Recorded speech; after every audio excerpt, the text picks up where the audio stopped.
ಗಗನದಂತಿರೆ ನಿರುವನಾಗಿ. ತರುವಿಗೆ ಶಾಖಾದಿ ಸ್ವಗತ ಭೇದವಾದ ಅನ್ಯತರುವೆ ಸಜಾತಿಯವ ಭೇದವು. ಗಿರಿಯ ಮುಖ್ಯವುದು ವಿಜಾತಿಯ ಭೇದವ. ಈ ಪರಿ ಭೇದವಿಲ್ಲವ ಆ ಪರದೊಳೆಂದು. ಏಕಮೇವ ದ್ವಿತೀಯಂ ಬ್ರಹ್ಮವೆಂಬ ಚಕ್ರೋಮದಳು ವಿಶೇಷಣ ಪದದಿ ನಿರಾಕರಿಪುದು ಭೇದತ್ರಯವನದಾಗಿ.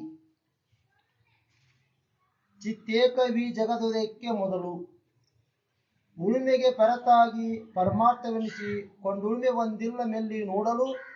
ಉಳುಮೆಯಾದ ಅವಿಳ ಶಂಭುಲಿಂಗದ ನಿಜದುಳುಮೆಯೇ ತಾನೈಸೆ ಬೇರಾವುದುಂಟು. ಸ್ವಗತಾದಿ ಭೇದವ ಆತ್ಮ ಇಲ್ಲವೆಂತಲೇ ಗಗನದಂತಿರೆ ನೆರವನಾಗಿ.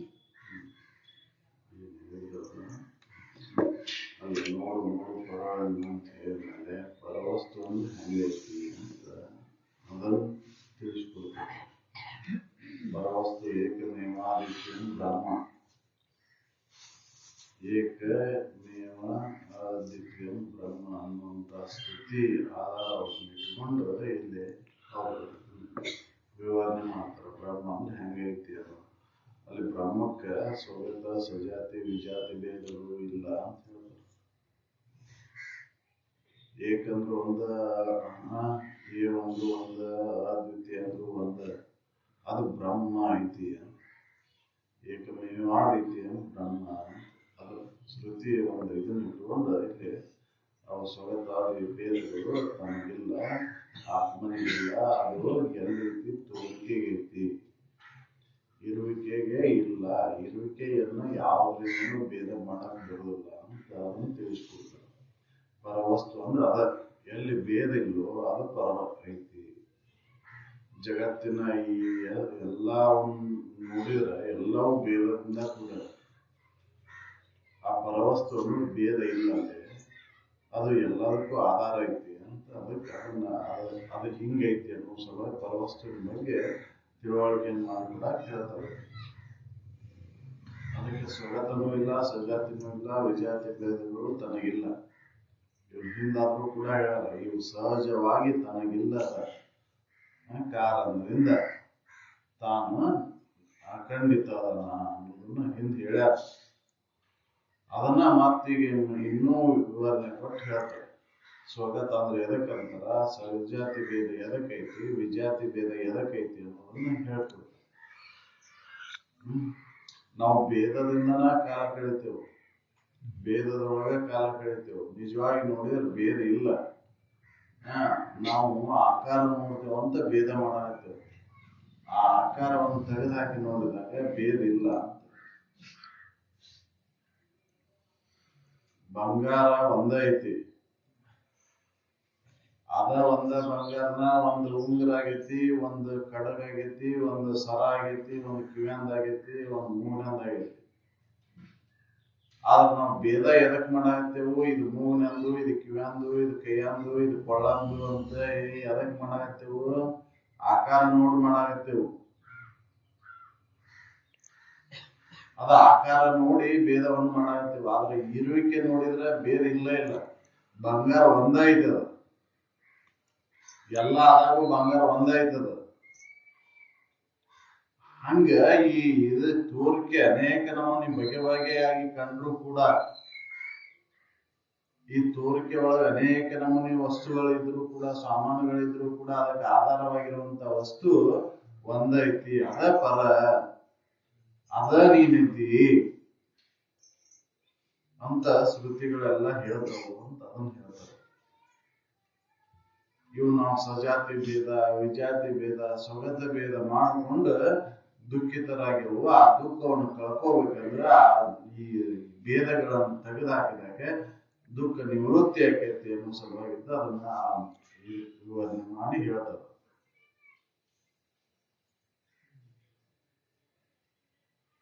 ತರುವಿಗೆ ಶಾಖಾದಿ ಸ್ವಗತ ಭೇದವ ಅನ್ಯತರುವೆ ಸಜಾತಿಯವ ಭೇದವು.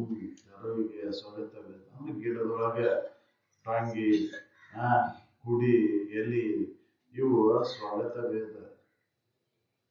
ಈ ಶರೀರದೊಳಗೆ ಹಂಗ ಅದು ಇನ್ನೂ ದೂರ ಉಳಿತಿ. ಈ ಶರೀರದೊಳಗೆ ತೋರ್ ನೀವು ಹೊರಗಿಂದ ಬೇಡ. ಇದಕ್ಕೆ ಎಡ ಬೇರೆ ಬಲ ಬೇರೆ ಕೆಳಗೆ ಬೇರೆ ಮ್ಯಾಲ ಬೇರೆ ಮಾಡ್ತೀವಿ. ಹೌದಲ್ಲ? ಎಡಗೈ ಬೇರೆ ಬಲಗೈ ಬೇರೆ. ಬಲಗೈ ಶ್ರೇಷ್ಠ, ಎಡಗೈ ಕನಿಷ್ಠ. ಎಡಭಾಗ ಕನಿಷ್ಠ, ಬಲಭಾಗ ಶ್ರೇಷ್ಠ. ನಿಜವಾಗಿ ನೋಡಿದ್ರೆ ಎಡಭಾಗನ ಶ್ರೇಷ್ಠ ಐತಿ. ಹೌದಲ್ಲ? ಎಡಭಾಗದಾಗ ಇರುವುದ ಹೃದಯ ಇಲ್ಲ. ಆದ್ರೆ ನಾವು ಎಡ ಬಲ ಬೇಕು. ಇದು ಸ್ವಗತ ಭೇದ ಅಂತ.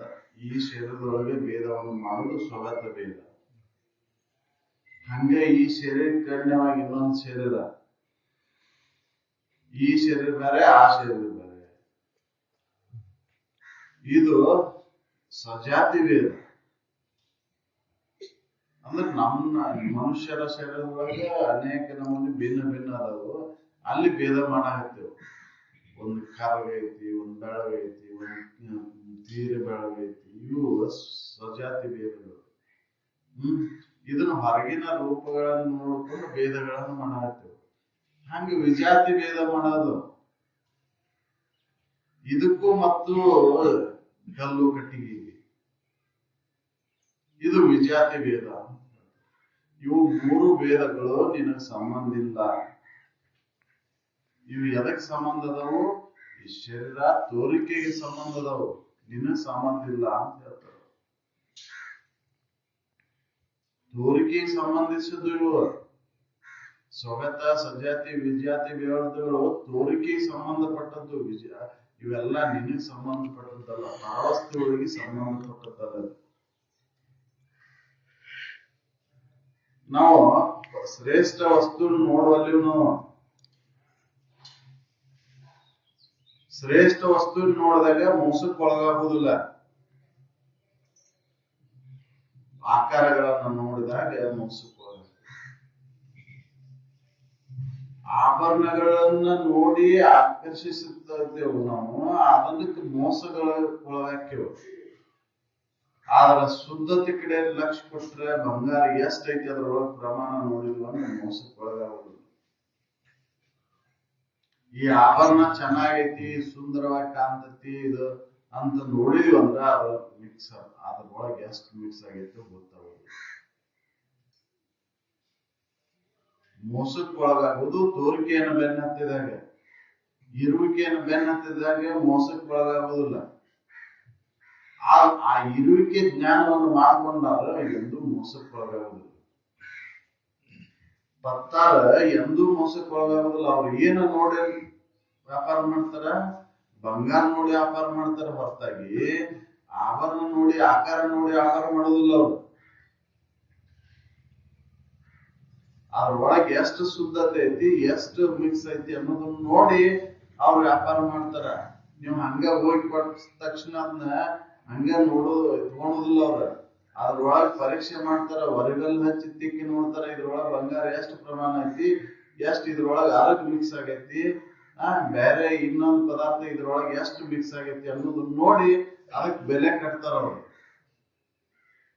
ಹಂಗ ನಾವು ಇದ್ರೊಳಗೆ ತೋರಿಕೆ ಇದು ನನಗೆ ಏಟ್ ಸುಖ ಕೊಟ್ಟೈತಿ, ಇದು ನನಗೆ ಸಂಬಂಧ ಏಟೈತಿ ಅನ್ನೋದನ್ನ ವಿಚಾರ ಮಾಡಿ ನೋಡಿದ್ರೆ ನಾವು ಇದ್ರ ಮೋಸಕ್ಕೆ ಒಳಗಾಗುದು. ಈ ಜ್ಞಾನ ಉಂಟಾಗಲಿ ಅನ್ನೋ ಸಲುವಾಗಿದ್ದ ಇದನ್ನ ಭೇದಗಳ ನಿನ್ನ ಸಂಬಂಧ ಇಲ್ಲಪ್ಪ, ನೀನು ಇದ್ ವಸ್ತು ಅದಿ, ಇವು ನಿನ್ನ ಆಧಾರ ಮೇಲಿಂದ ತೋರಿದಂತ ಸ್ವಾಮಾನಗಳ, ಇವು ಸ್ವಾಮಾನ ನೀನ್ ಆಗಲಾರೆ ಅನ್ನೋ ಸಲುವಾಗಿದ್ದನ್ನ ಇದನ್ನ ಪರವಸ್ತುನ ನೀನದಿ, ಪರಮನ ನೀನದಿ, ಜೀವ ನೀನಲ್ಲ, ಪರಮನ ನೀನದಿ. ಸುಮ್ನ ತಪ್ಪು ತಿಳುವಳಿಕೆ ಮುಖಾಂತರ ಜೀವಭಾವದ ಬಂದ್ ಇದ ಮಹತ್ವ ಕೊಟ್ಟಿ ಇದಕ್ಕೆ ಬಿಡು ಇದನ್ನ ಅಂತ ತಿಳಿಸೋ ಸಲುವಾಗಿದ್ದ ಹೇಳಿದ್ದವು.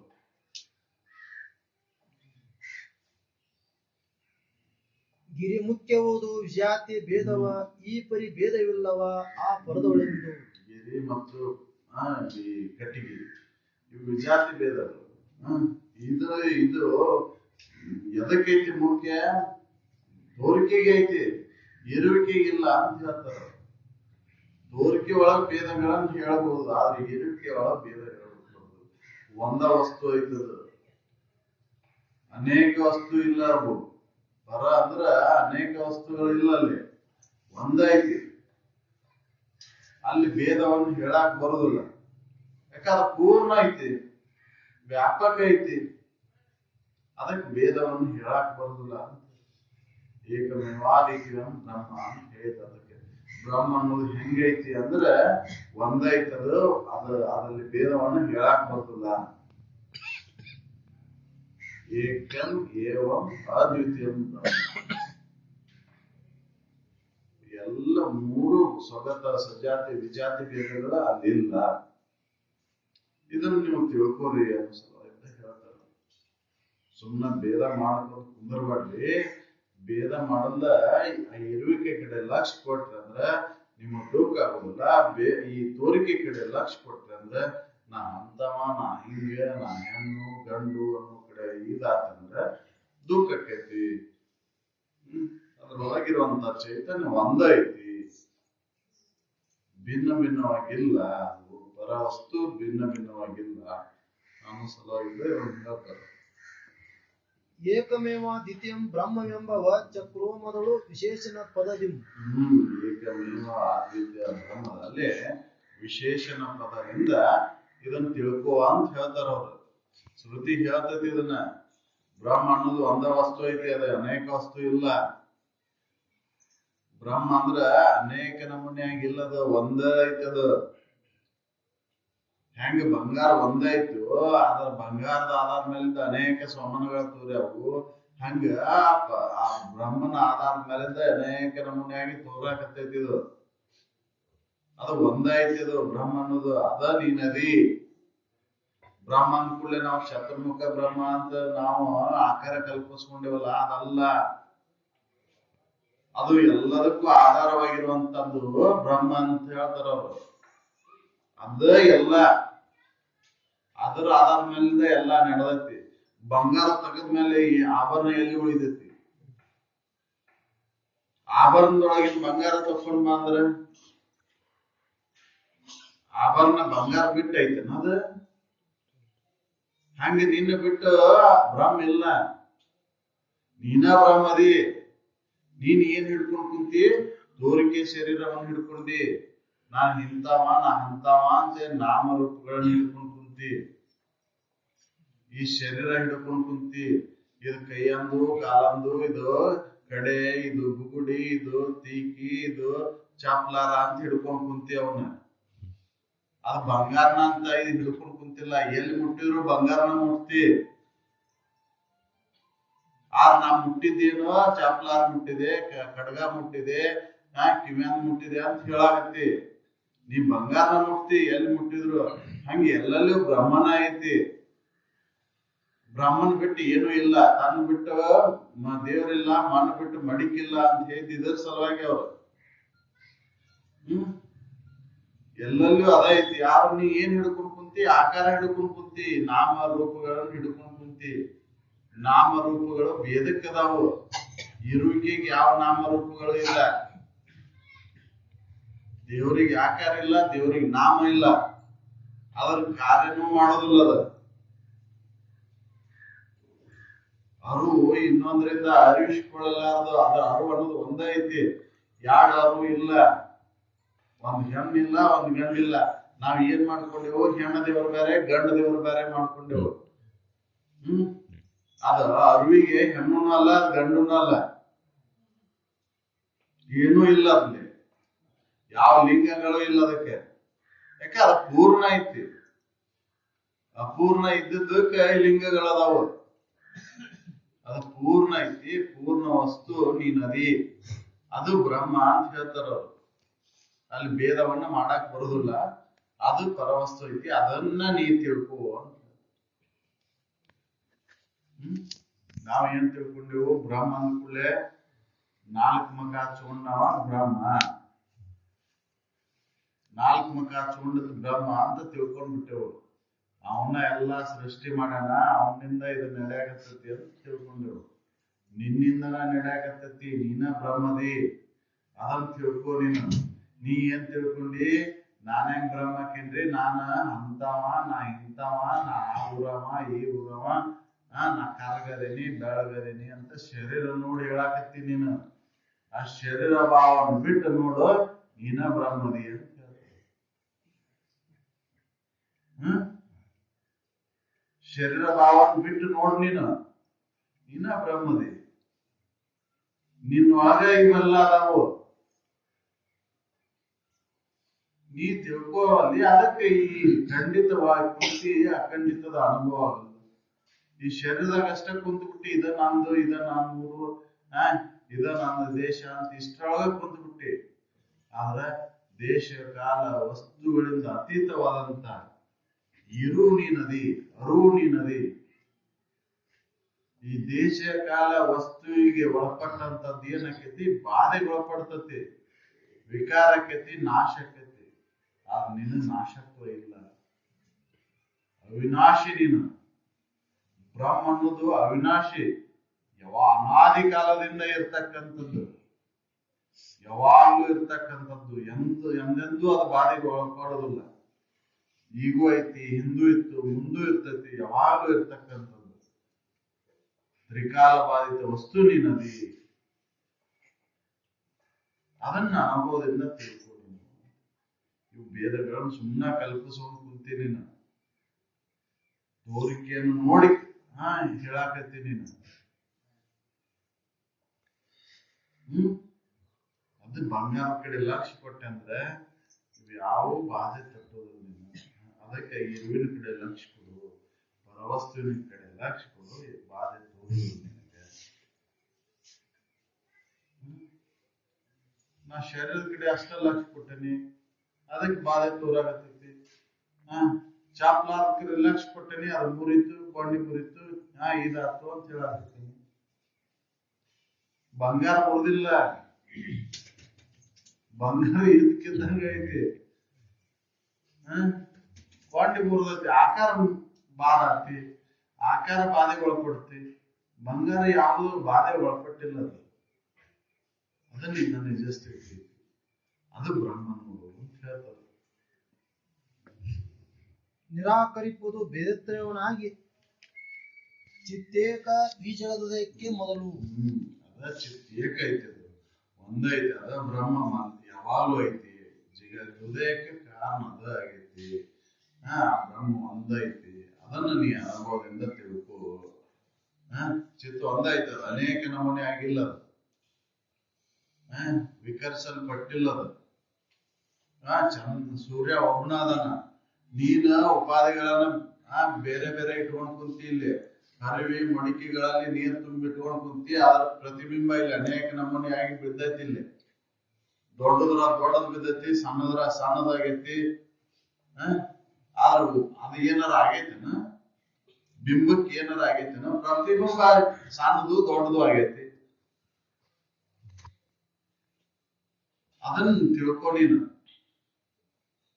ಚಿತ್ತ ಒಂದೈತೆ, ಅದು ಅನೇಕ ನಮೂನೆ ಆಗಿಲ್ಲದ, ಅದು ಹೆಚ್ಚುನೂ ಆಗಿಲ್ಲ, ಕಡಿಮೆನೂ ಆಗಿಲ್ಲ, ಯಾವಾಗ್ಲೂ ಇದಕ್ಕಿದ್ದಂಗೆ ಐತದ. ಇದನ್ನ ತಿಳ್ಕೊ ನೀನು. ಅದ ಪರವಸ್ತು, ಎಂದೂ ಹೆಚ್ಚಾಗಲ್ಲ, ಎಂದೂ ಕಡಿಮೆ ಆಗಲಾರ್ದಂಗ ಯಾವಾಗ್ಲೂ ಇರ್ತಕ್ಕಂಥ ಯಾವ್ದೈತೋ ಅದ ಬ್ರಹ್ಮೈತಿ, ಅದ ನೀನಿದ್ದಿ. ಮತ್ತ ಬ್ರಹ್ಮ ಅಂದ್ಕೂಡ್ಲೆ ಮತ್ತ ನೀವು ಶಬ್ದಕ್ಕೆ ಅರ್ಥ ಅನಾರ್ಥ ಮಾಡ್ಕೊಂಡು ಬ್ಯಾರೆ ಹುಡುಕಾಕ್ ಹೋಗ್ಬೇಡ. ಅದ ನೀನಿದ್ದಿ ಅಂತ ತಿಳಿಸು ಸಲುವಾಗಿ ಅದ ತತ್ವಮಸಿ ಅಂತ ಹೇಳಿದ್ದವು. ಯಾವ್ದು ಏಕಮೇವ ಆದಿತ್ಯ ಐತಿಯೋ ಅದ ನೀನಿದ್ದಿ, ಆ ಬ್ರಹ್ಮನ ನೀನಿದ್ದಿ, ಆ ಪರವಸ್ತುನ ನೀನಿದ್ದಿ ಅಂತ ಹೇಳ್ತಿ ಶ್ರುತಿ.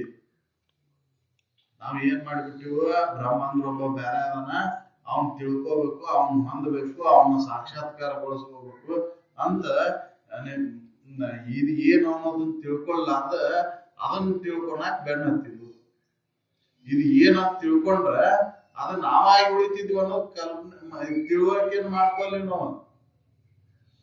ಕಲ್ಪನೆ ಮಾಡ್ಕೊಂಡ ಹೊರಗೈತಿ, ನನಗೆ ಅನ್ಯವಾಗಿ ಐತಿ, ಪರವಸ್ತು ಅನ್ನೋದು ನನಗೆ ಅನ್ಯವಾಗಿ ಐತಿ, ಅದನ್ನ ಹೊಂದಬೇಕು, ಅದನ್ನ ಕೂಡ್ಬೇಕು ಅಂತ ತಿಳ್ಕೊಂಡು ನಿಮ್ ಬಗೆ ಬಗೆಯಾಗಿ ಪ್ರಾರ್ಥನೆ ಮಾಡ್ತಾ ಪೂಜಾದಿಗಳ ನಿಯಮಗಳನ್ನು ಪರಿಪಾಲನೆ ಮಾಡುತ್ತಾ ಕಾಲವನ್ನು ಕಳ್ಕೊಂತ ಹೊಂಟಿವು. ಯಾವಾಗ ಅದ ಅನುಭವ ಬರ್ಬೇಕು?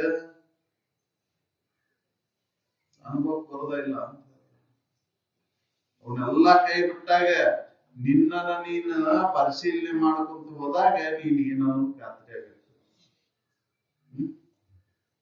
ಅದಕ್ಕೆ ಅವ್ರು ಶಂಕರಾಚಾರ್ಯ ಹೇಳಿದ್ದು ನಿರ್ವಾಣ ಶಕ್ತಿ, ನೀ ಬ್ರಹ್ಮದಿ ಅಂತ ತಿಳ್ಕೊಂಡಾಕ ಏನ್ ಮಾಡ, ಯಾವೂ ನೀನಲ್ಲ, ಎಲ್ಲವನ್ನ ಬಿಡುವಂತ ಹೋಗು.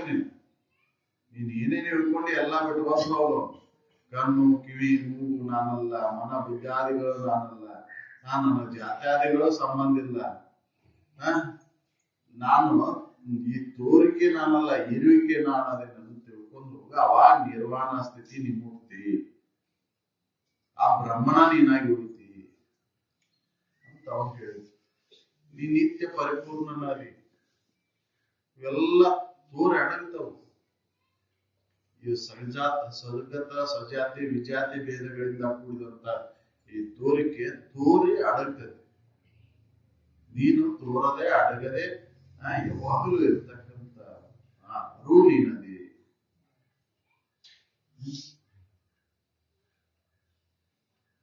ಉಳಿಮೆಗೆ ಬೆರತಾಗಿ ಪರಮಾರ್ಥವೆನಿಸಿಕೊಂಡು ಉಳಿಮೆ ಒಂದಿಲ್ಲ ಮೆಲ್ಲಿಯೂ ನೋಡಲು. ಅದೇ ಉಳುಮೆಗೆ ಎಲ್ಲವನ್ನು ಕಳೆದು ಉಳಿದಂತ ಉಳುಮೆ ಒಂದೈತದ. ಅದ್ರ ಹೊರತಾಗಿ ಇನ್ನೊಂದು ಯಾವುದೂ ಇಲ್ಲ, ಎಲ್ಲವೂ ನಾಶ ಆಗಿರ್ತದೆ. ಅದು ಒಂದು ವಸ್ತು ಉಳಿತೈತಿ. ಹೆಂಗ ಉಳ್ಳಾಗಡ್ಡಿ ಪರಿ ಬಿಚ್ಕೊಂತ ಹೋದ್ಮೇಲೆ ಕೊನೆಗೆ ಬಿಚ್ಚಲಾರ್ದಾಗ ಬರ್ಲಾರ್ದಂತ ಒಂದ್ ಡೇಟ್ ಒಂದು ಉಳಿತೈತಿ. ನೋಡಿ, ನನ್ನ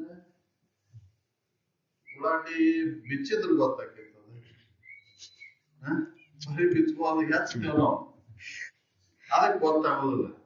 ಒಂದೊಂದ ಪರಿ ಬಿಚ್ಕೋತ ಹೋದ್ಮೇಲೆ ಕೊನೆಗೆ ಒಂದ್ ಡೇಟ್ ಉಳಿತೈತಿ. ಹಂಗ ಇದನ್ನೆಲ್ಲವನ್ನು ಬಿಟ್ಕೊಂತ ಹೋಗ.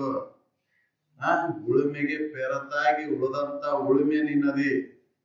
ಅಲ್ಲಿ ಏನೂ ಬಿಚ್ಚಕ್ ಬರೋದಿಲ್ಲ ಅದ. ಹಂಗ ಈಗ ನೀ ಅನ್ಯವಾಗಿ ಇವನ್ನೆಲ್ಲಾ ಕೂಡಿಸ್ಕೊಂಡ ಇವನ್ ಹಿಡ್ಕೊಂಡ್ ಕುಂತಿ, ಇವನ್ನೆಲ್ಲಾ ಬಿಟ್ಕೊಂತ ಹೋಗ, ಬಿಚ್ಕೊಂತ ಹೋಗಿ ಇವನ್ ಕೈ ಬಿಟ್ಕೊಂತ ಹೋಗು. ನೀನು ಒಂದ ಉಳಿತಿ, ಆ ಸದ್ವಸ್ತವಾಗಿ ಉಳಿತಿ ನೀನು. ಅದ ವಿರಳ ಶಾಂಭಲಿಂಗ ನಿನ್ನದಿ ಅಂತ ಹೇಳ್ತಾರ. ಅದು ನಿನ್ನ ನಿಜ ಸ್ಥಿತಿ. ಸುಮ್ನೆ ಇವನ್ನೆಲ್ಲ ಕೂಡಿಸ್ಕೊಂಡು ಇವನ್ನೆಲ್ಲ ಅನೇಕ ನಮೂನೆ ಕಲ್ಪನೆ ಮಾಡ್ಕೊಂಡು ಇವನ್ ಹಿಡ್ಕೊಂಡು ಹೊಂಟ್ಬಿಟ್ಟಿ. ನಿನಗೆ ಏನು ಅವಶ್ಯಕತೆ ಇಲ್ಲ. ಪತ್ರ ಬೇಕಾಗಿಲ್ಲ, ಪುಷ್ಪ ಬೇಕಾಗಿಲ್ಲ, ಫಲ ಬೇಕಾಗಿಲ್ಲ. ಇವೆಲ್ಲ ನಿನ್ನ ವಸ್ತು ಅಲ್ಲವು. ಎಲ್ಲೋ ಯಾವ್ದೋ ಗಿಡದಾಗ ಬೆಳೆದ ತಪ್ಲ ಹರ್ಕೊಂಡ್ ಬರ್ತಿ, ಯಾವ್ದೋ ಗಿಡದಾಗ ಬಿಟ್ಟಂತ ಹೂವು ಹರ್ಕೊಂಡ್ ಬರ್ತಿ, ಯಾವ್ದೋ ಗಿಡದಾಗ ಬಿಟ್ಟಂತ ಫಲ ಹರ್ಕೊಂಡ್ ಬರ್ತಿ. ಅವ್ನ್ ಬಂದು ಅರ್ಪಣೆ ಮಾಡ್ತೇನೆ, ಇದನ್ ಮಾಡ್ತೇನೆ ಅಂತ ಹೇಳಿ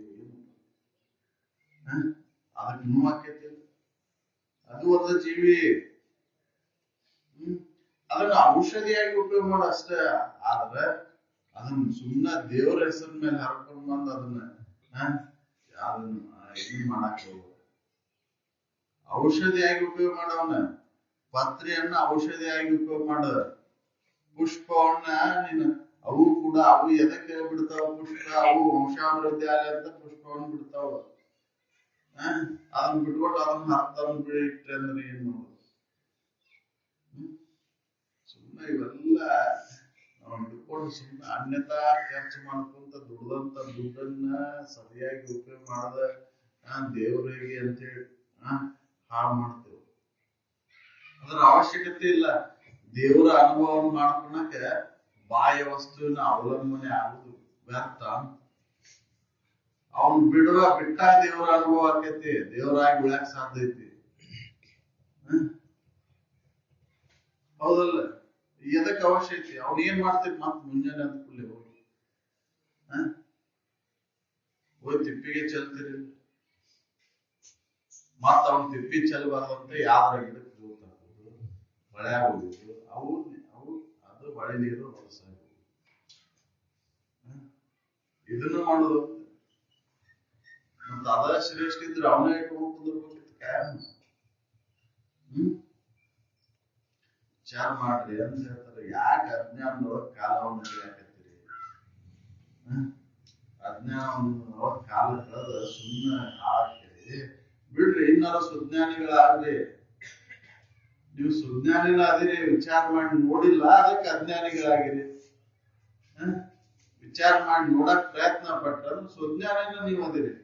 ಸುಮ್ಮನೆ ಈ ಜಡ ಶರೀರವನ್ನು